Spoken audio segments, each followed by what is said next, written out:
You're listening to Campus Killings, brought to you by AbJack Entertainment. Be sure to check out some of the other great true crime podcasts from this network, including The Murder in My Family, DNA ID, Zodiac Speaking, Scene of the Crime, Missing Persons, Beyond Bizarre True Crime, and Citizen Detective. all of these podcasts are available for you to binge on right now, wherever you listen to podcasts. Subscribe where you're listening to this podcast so you don't miss an episode.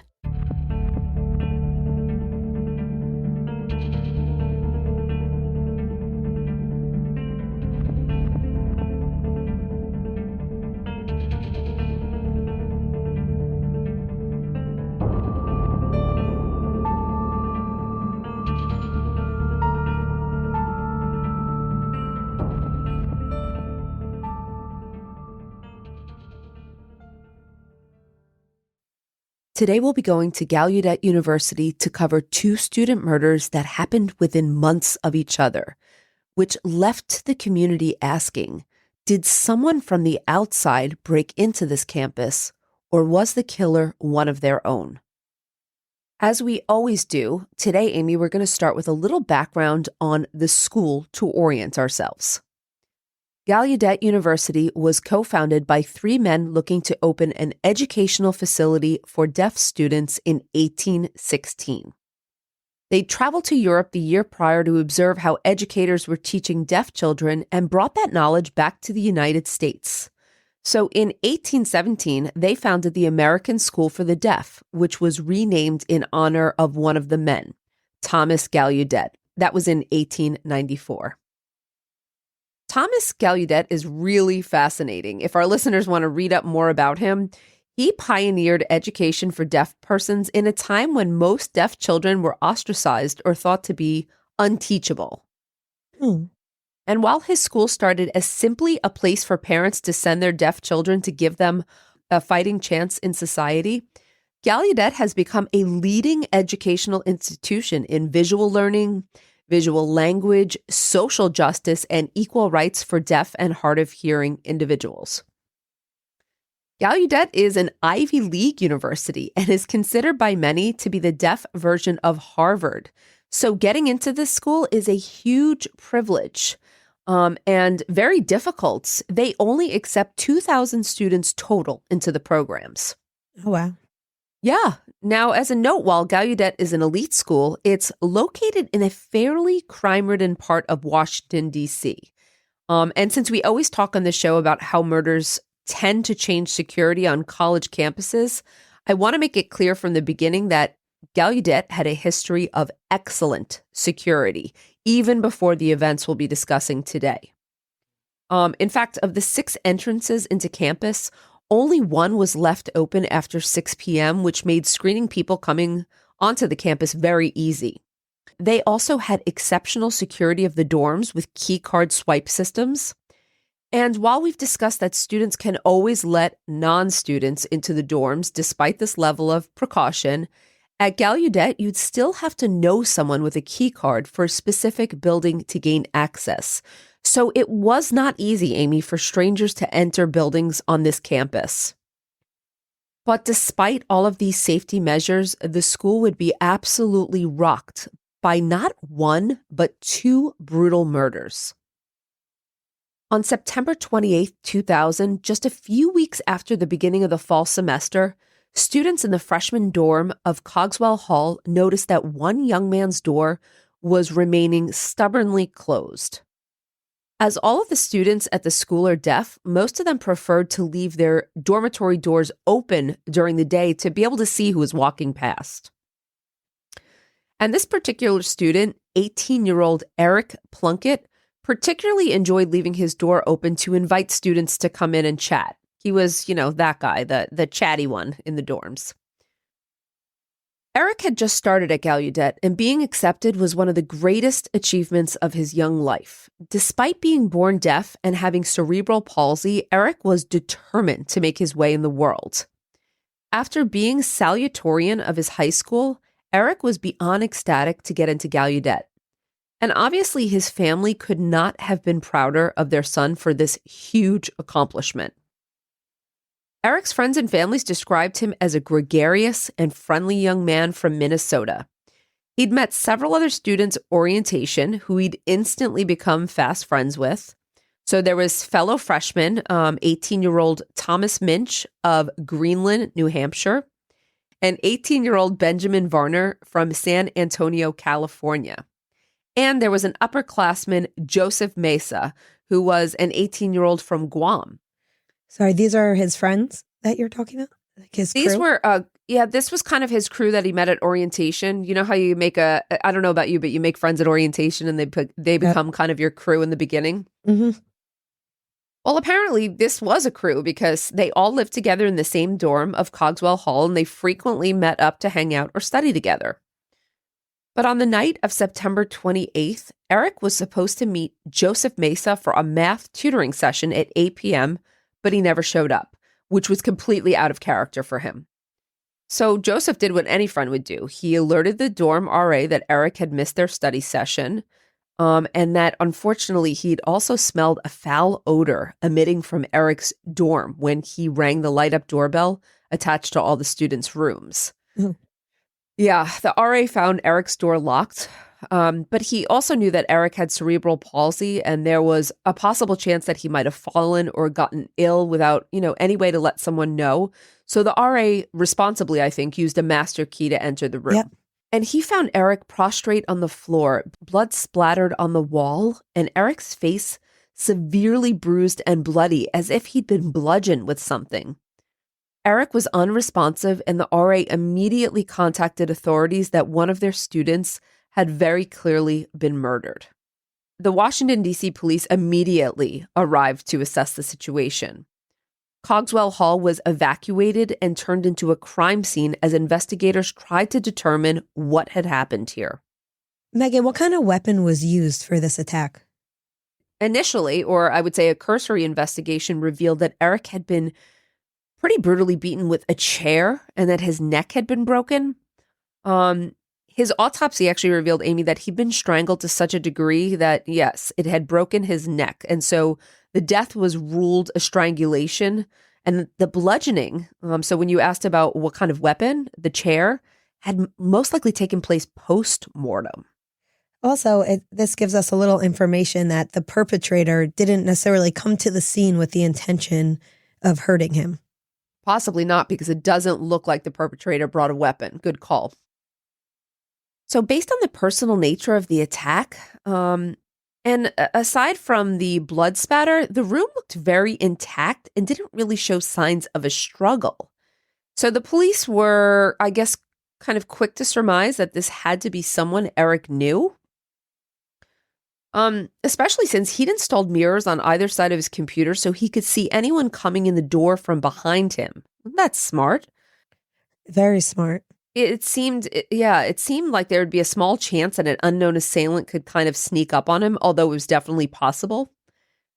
Only a few days after the investigation commenced, the school held a vigil for Eric, with his friends Joseph Mesa and Thomas Minch standing to give a speech on Eric's courage and tenacity on never letting his cerebral palsy or deafness stop him from achieving his dreams.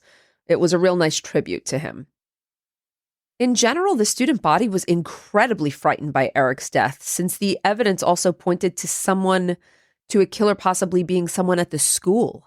In later interviews, Thomas recalled the students being very suspicious of each other, kind of looking at one another and thinking, was it you? Did you kill him? A lot of students felt like they were sitting ducks. I'm assuming this is a pretty obvious question, Megan, but was there surveillance cameras? I don't think there was. Well, there might have been surveillance cameras, but it did not capture anyone from the outside. And remember, this is a dorm that has many residents. So it's captured people who are on the campus and supposed to be on the campus, if anything. Gotcha. The classes were suspended for a week following Eric's death to allow students and faculty to seek counseling and process their grief. Also, the students from Cogswell Hall had to be relocated for several days during the investigation, leaving them without access to their clothes, money, books, or any other belongings in their dorms. Gallaudet's provost remembers those students as really being homeless for that week, which must have been also an additionally awful for them.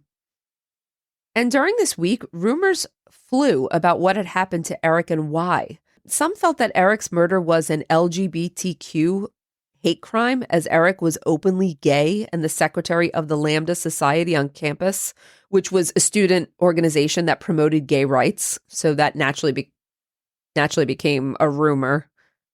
Was there any other reason to think this was a hate crime other than that? No, there wasn't any other reason. I think it's just the rumor mill going because, what are some of the reasons why someone would not like Eric, a very likable guy? Mm-hmm. Investigators also had a difficult time gathering leads because, Amy, remember, the students from Eric's dorm would not have been able to hear anything that happened. So there was a particular challenge investigating in a deaf community. And during their many interviews with students about Eric's life, they had to use sign language interpreters. And on this interviewing level, anytime an interpreter is used, detectives have a much harder time reading body language, inflection, word choice. These are a lot of the tools that detectives use during an interview, rightfully or wrongfully so, right? I think we know some things about interview tactics and some of the measures that police consider indicative of guilt or whatnot. Would you say that that's true? Yeah, I don't think it's a bad thing that they're not being able to rely on those things. Yeah, I guess because there are some that believe they're scientific, but they're not quite scientific. Some of the social or verbal and nonverbal cues that people give that police read as guilt or not guilt. I think it's like a 50-50 research shows, right? It really is. It shows that it's actually 50-50, that we're no better at predicting innocence, guilt, or dangerousness than kind of a flip of the coin. It's crazy. However, detectives did get an anonymous tip that Eric had a bad argument with his friend Thomas Minch a week before he turned up murdered. Remember, Thomas is one of the guys who was speaking at his service. Yep. And now, a brief word from our sponsors.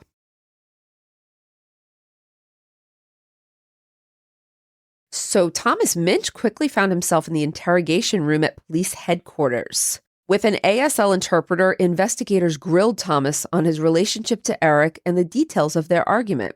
I think it's easy for them to just find out where he was at that time, and then they could easily cross him off the list if he has an alibi, no? They could, but he also lived in that dorm, so it's possible that he's just around. And I can tell you that Thomas did admit that he and Eric had a fight because according to Thomas, Eric was hitting on him and Thomas was not interested. He said that he just wanted to be friends. He also admitted that he had hit Eric at one point during their disagreement. Oh. But as you pointed out, Amy, he had an alibi. He'd been at theater rehearsal every evening after class. So he did have alibi witnesses. For that particular night as well. Yes. And while his alibi checked out, detectives believe, based on the time of Eric's death, that Thomas could have left rehearsal and killed Eric, that even though he had this alibi, it was still possible. Okay. So he's on the suspect list. He's high on the suspect list. Unbeknownst to Thomas as well, investigators also had strands of brown hair they'd found on Eric's body. Thomas had brown hair, and police had sent them out for DNA analysis, but they had not yet gotten a report back. Hearing that Thomas had hit Eric during their argument felt like the clinching detail, though, so investigators ran with this, citing that Thomas had essentially confessed, and he was charged with Eric's murder. Pretty quickly, this is before the DNA came back, and they're talking about because he said they had an argument and he hit him. I mean, for me, this is way too soon to be charging a murder. I think so also.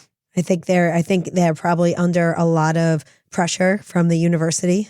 Sure. Since they're so well regarded that they need to just get this case closed. Yeah, I think so as well. When his charges were made public, Gallaudet expelled Thomas from the school as the administration truly believed that Eric's killer had been found. Classes resumed and students were allowed to move back into Cogswell Hall. However, 2 days later, the judge at Thomas's arraignment threw out the charges on the grounds that he did not see sufficient evidence to charge the young man with murder. Great. I think that's the right move. And that's the way it should work, right? Yep. Prosecutors also agreed there really was no confession in this interview. Thomas's admission to hitting Eric did not mean he murdered him, and this was not tantamount to a confession. So Thomas was released, and his parents, who'd flown out from New Hampshire to support him, emptied his dorm and took him back home. But detectives seemed undeterred by this and continued to try to mount a case against Thomas, subpoenaing him for a grand jury hearing for February 2001. This is so problematic because I would bet they believe they have the person and they're probably not investigating other possible leads. That's correct. And I will tell you, Amy, to their credit, fellow students were in an uproar about Thomas's expulsion, citing that his rights had been violated and the school had no right to expel someone who hadn't even been officially charged. I agree. But Thomas had also been receiving death threats from students who believed he was Eric's killer, and the provost did not renege on the expulsion.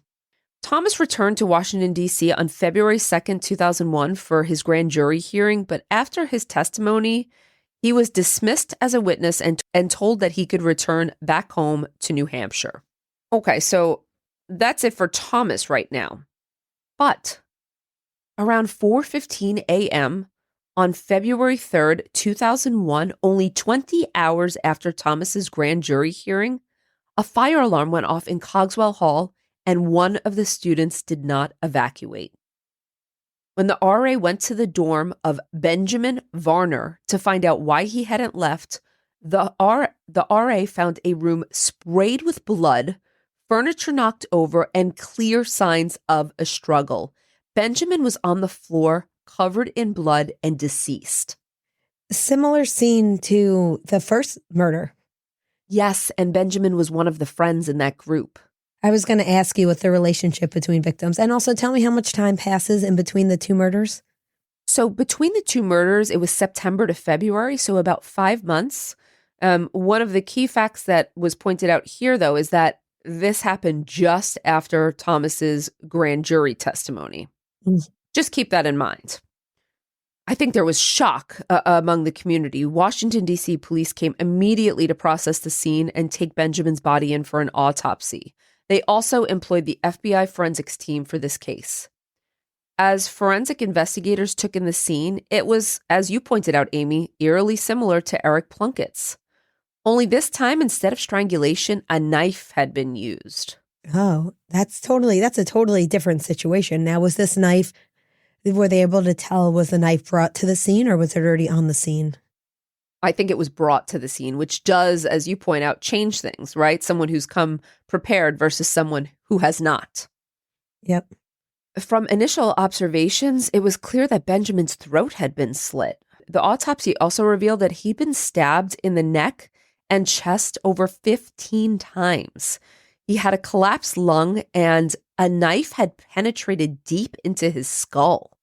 Wow, this sounds very personal and likely premeditated. Also sounds very brutal. The skull is a very unique spot to stab someone. Megan, were these two, did this victim also have an affiliation with the LGBTQ community? I don't think so. Okay. Detectives also noticed a trail of blood leading out of the room away from Benjamin's body, making investigators believe that the suspect had been injured in the fight.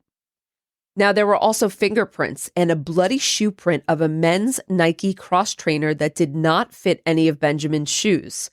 And a search of the garbage cans outside the dorm revealed a bloodied ski jacket and a bloody paring knife. Well, that sounds like a lot of evidence. Does, doesn't it? In addition, investigators found that Benjamin's wallet and checkbook were missing. So remember, this is 2001, before credit card chip systems. Just keep that in mind.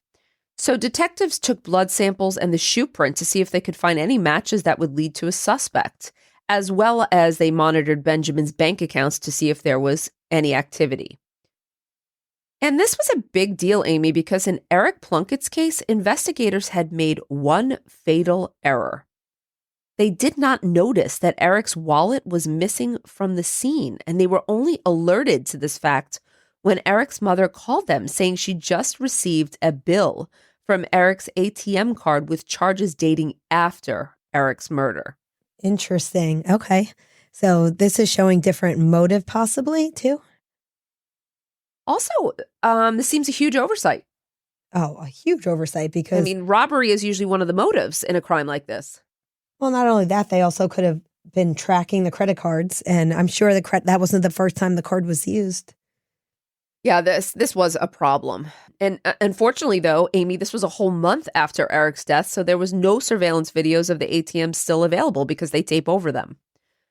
But this time, detectives knew what to look for, and they were confident that Thomas Minch would be the one to show up on the footage. I bet you he doesn't.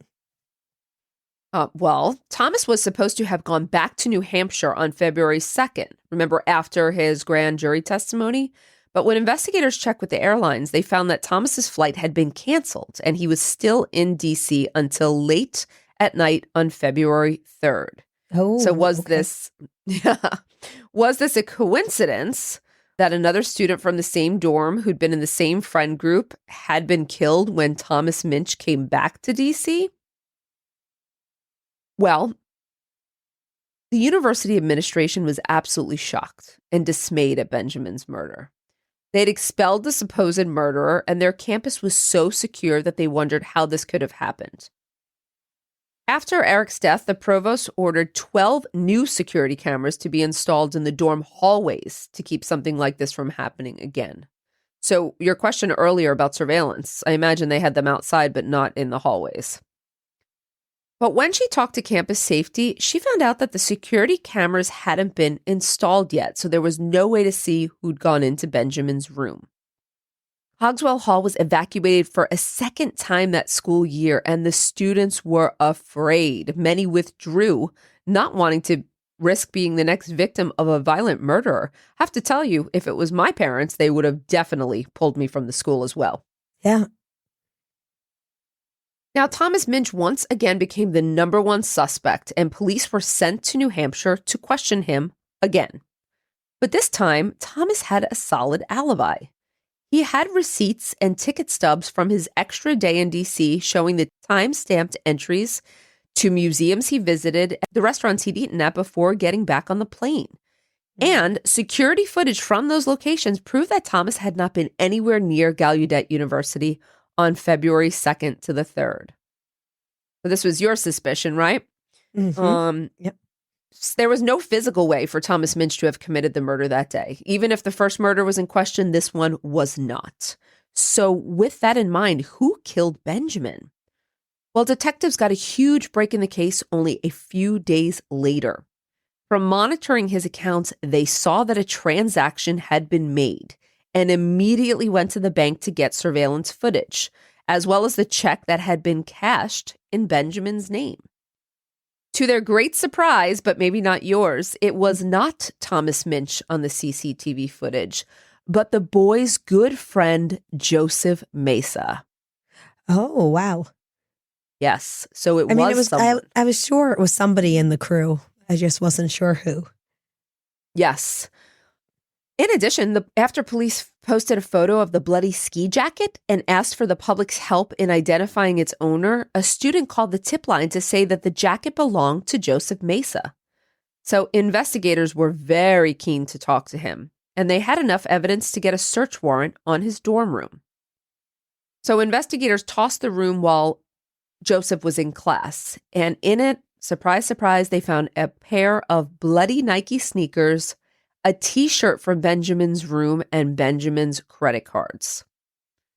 When Joseph found out the cops were searching his room, he went to his RA to say he had something to tell him. He told the RA that he had killed Benjamin Varner and he was turning himself in. Oh, wow. Did he confess to the other one also? You'll have to wait and see. Okay. In a 2-hour interview with an ASL interpreter, Joseph slowly revealed to detectives how he had killed Benjamin. He explained that he'd gone into Ben's room and saw the paring knife under Ben's microwave. So the knife, in fact, was there, not brought to the scene. It had been given to him, that knife had been given to him by his mother to cut up fruit in his dorm room. And Joseph said that he decided to stab Ben in the neck. When he did, he told investigators, quote, "He looked right at me and I felt guilty. I knew he was going to report me right away and I thought, I'm going to have to kill him." Report him for what, though? He said he stabbed him in the neck. No, but he didn't say why he stabbed him. Like, was he trying to rob him or anything? Not at that point. He had not said. It doesn't make any sense. Well, it might in a little bit, but hold that thought.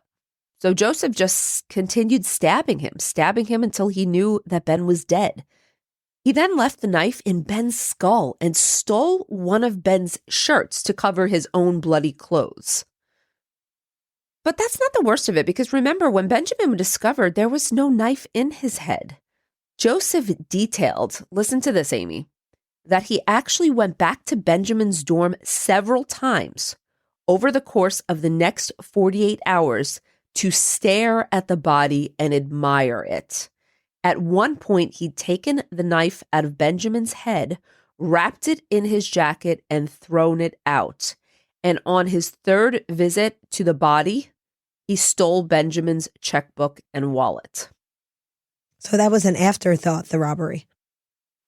That's correct. And listen to this. That T-shirt that he kept, he'd hung it in his closet as a memento to the murder. Was he in love with him? No, but now we have two murders. Now think about this. You asked the motive. We've got two murders, right? It doesn't seem that robbery was the motive, although he does seem to have used this. It seems that he perpetrated violence, fantasized about violence, went back to the body several times, admired his work, took trophies.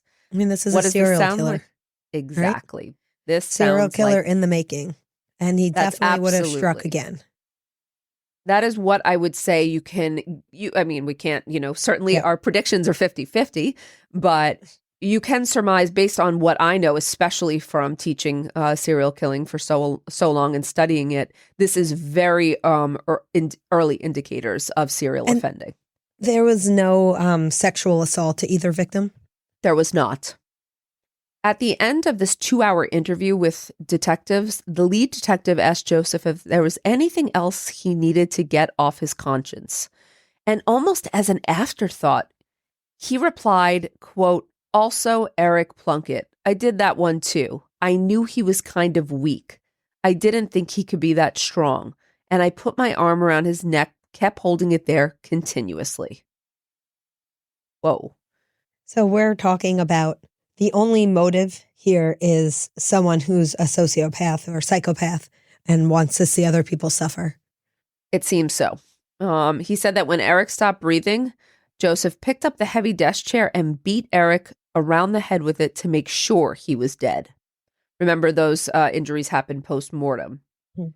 Now, Joseph admitted that he'd actually planned Eric's murder over the course of several days, even going into his dorm the night before the attack to assess the space.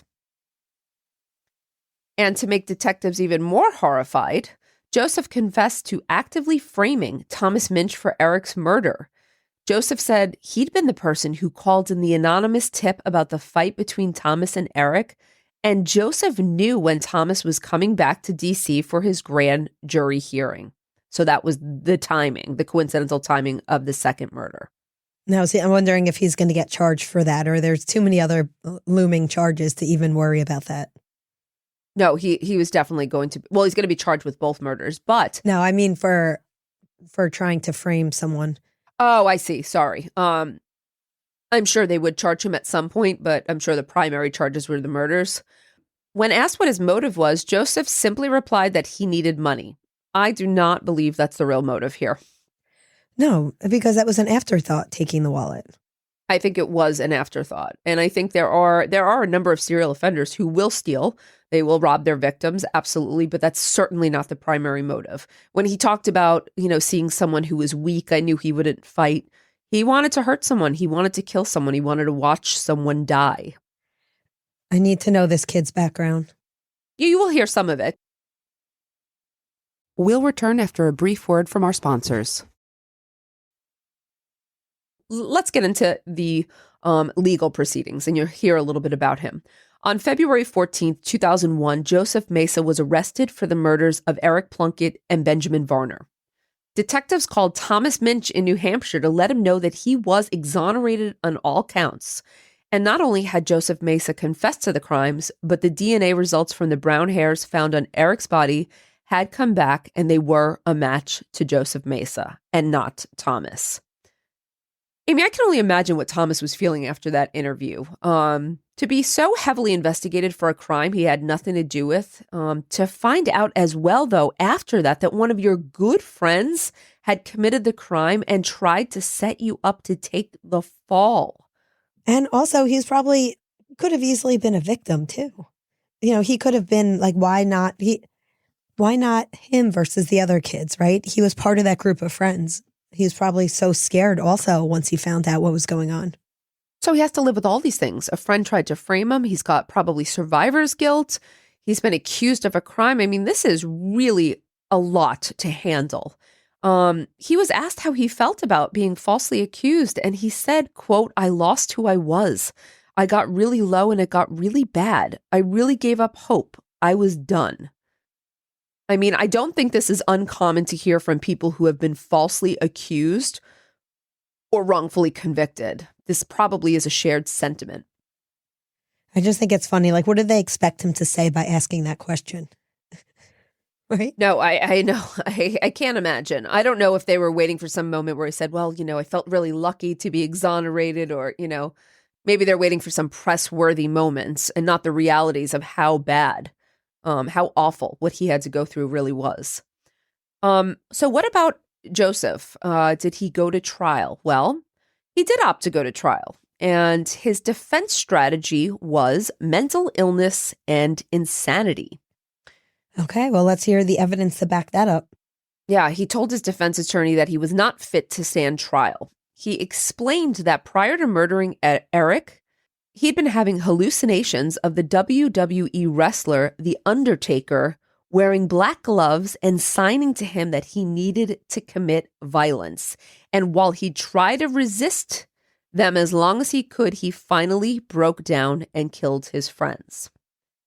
I see you shaking your head. Joseph was sent to a facility to be mentally evaluated for competency. And interestingly, even though he told his defense attorneys about these hallucinations, he'd never mentioned them in his confessions to the police or to any psychiatrist who treated him over a 5-month period in the mental facility. Yeah, I had a feeling that they weren't going to find much. The defense had their own doctor, and their doctor found evidence of Joseph's violent nature, as in one of their therapy sessions, Joseph reenacted animal abuse he'd performed on kittens when he was a child back in Guam. Amy, this is not a good sign if it is true. It does not indicate, insanity under the legal definition, but it is indicative of, or it is one of the flags of serial killing behaviors. Yeah, but is there any other evidence or testimony to back that up? Like his parents or anyone else in his life say that he suffered any of these, or, that he exhibited any of these odd behaviors? No, there was not any proof. And from what I understand, he didn't have a background of a criminal history. By the way, he also wrote a detailed letter during his time in jail while awaiting trial saying that he was making up a fake insanity defense to get off. I think it's so interesting. I took a course in this when I was getting my PhD. I don't know if you did, but in psychology, and we went over malingering and how difficult it is to fake insanity. You have to be able to keep this up 24 hours a day. It is not just as easy as walking into a room for an hour and, shaking your head or saying you hear voices or acting like you're not, completely with it. It's very, very difficult to consistently keep this under observation for a long period of time. And not only that, Megan, a lot of people, when they malinger the wrong symptoms. Like, for example, when people have schizophrenia, they act like they are only hearing voices, or there's other type of hallucinations that they don't realize. They'll be like, oh, I'm seeing things and I'm hearing voices, and, they go too far. That's correct. A very good point as well. As we know as well, Amy, all mail sent from jail is read. So the letter was intercepted and the prosecution was able to use this letter at trial and show that he was indeed competent and understood what he had done. Who was the letter to? I don't know. I don't know if it was a friend or family.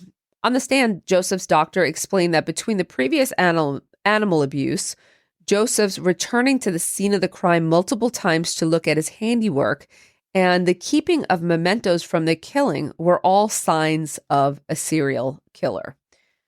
On the stand, the same doctor also deemed that Joseph was mentally competent and understood right from wrong and was able to control his behaviors. Joseph displayed all the characteristics of a psychopathic serial killer and was only one murder away from reaching the FBI's official definition of a serial killer. Really, Amy, as you had pointed out, he was a serial killer in the making who was caught at the beginning of his career. And I think there's very little doubt that if he had not been stopped, he would have killed again. Only 3 hours after deliberation, the jury found Joseph Mesa guilty on 2 murders in the first degree, robbery, burglary, possession of a weapon, and check forgery. The judge sentenced him to serve 6 life sentences plus another 90 years in prison. Okay, so he's not going anywhere. No, he's not going anywhere, and he is not eligible for parole. He's serving his life sentences out in Sheridan FCI in Oregon. Sounds great. As for the families of Eric Plunkett and Benjamin Varner, Joseph Mesa's going to jail changed nothing. Their loved ones still had been brutally taken from them, senselessly, and their son's dreams of achievement would never be realized. And realize these were kids who worked so hard to get where they were. Eric's mom in particular took it very hard, as when she arrived on campus after Eric's murder, Joseph had hugged her and given his condolences to her, saying how much he'd missed his friend. All the while when he was Eric's murderer. To have hugged Joseph and listened to his, believable condolences was very difficult in the wake of knowing what he had done. This had a real impact on his mother. That also lends more evidence to the kind of personality disorder he likely has. Psychopathy, absolute, extreme. And while Thomas Minch did get his life back after his exoneration, it would never be the same. He'd been imprisoned while awaiting his arraignment. His name dragged through the media and several public forums as his arrest drew national attention. And then he was expelled from the most prestigious deaf school in the country at 18 years old. He sued the Washington, D.C. Police Department for $2 million in May of 2001, but he didn't win. I was somewhat surprised to hear that. I guess they had good reason because of Joseph's setup to believe that he was a viable suspect. And they had good lawyers. Or they had good lawyers. Yeah. And while Gallaudet did invite Thomas to come back to school, he declined, instead going on to the Rochester Institute of Technology. That's another great school. Yes. Post his traumatic experiences, Thomas has dedicated his career to advocacy and equal rights for the deaf, hard of hearing, and deaf and blind. Today, Thomas works for Disability Rights Maine as an advocate and deaf services specialist. He is also co-president for the Maine Association of the Deaf and a board member of the New England Home for the Deaf, Hard of Hearing, which is a deaf nursing home. Gallaudet set up memorial scholarships for Eric Plunkett and Benjamin Varner. If anyone would like to donate to their scholarships, we have a link in the show notes.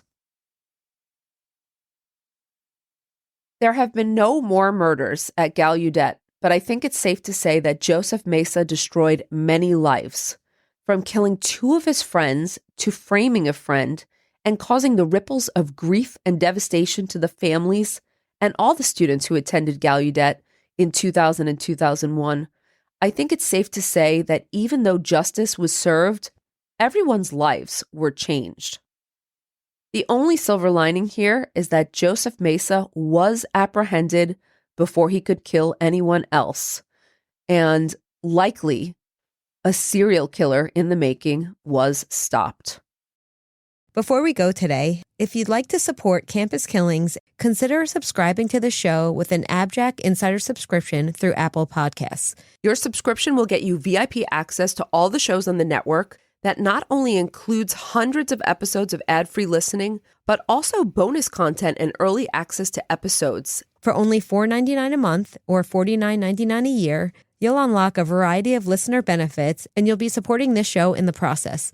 Head over to Apple Podcasts and search for either Campus Killings or AbJack, and you can start your subscription with a free trial. Your support is greatly appreciated. Thank you, everyone, for listening today, and we hope you'll join us on the next episode of Campus Killings. Campus Killings is hosted by Dr. Megan Sachs and Dr. Amy Schlossberg, with research and writing by Abigail Belcastro. It's produced by Mike Morford of AbJack Entertainment. Be sure to follow Campus Killings on social media. You can find Campus Killings on Twitter with the handle @CampusKillings or on Facebook at facebook.com/campuskillings. You can also visit the show's homepage at campuskillings.com. Be sure to tune in every other Saturday for new episodes of Campus Killings.